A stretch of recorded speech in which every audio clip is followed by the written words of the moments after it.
So where was I? September 11th, 2001. Wow, so 10 years ago today, I was a freshman in high school. It was actually my second day of class.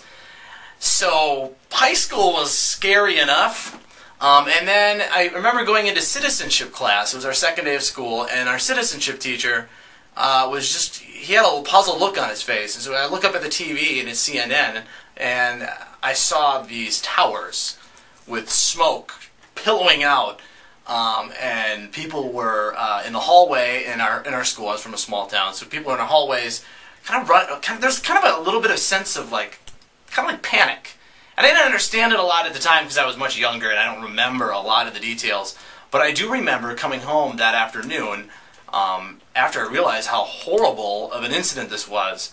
And I didn't understand how big and significant it was until I started watching ESPN, because I was a naive little kid.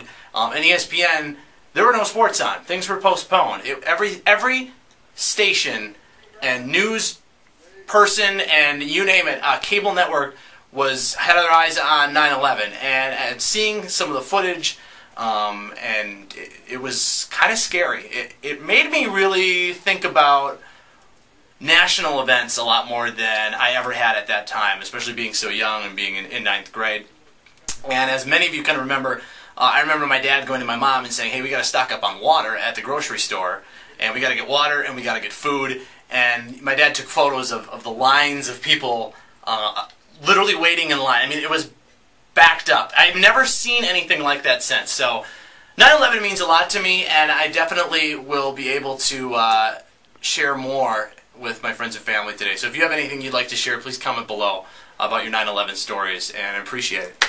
I have a question for you, Aaron. What's that? You being so young and in school, how did the teachers explain to you what was going on? Did they?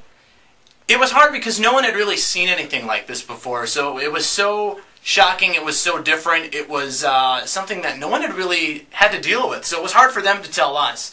And it was just days after that we finally learned what terrorism meant. So definitely share your stories below, and I appreciate you watching this.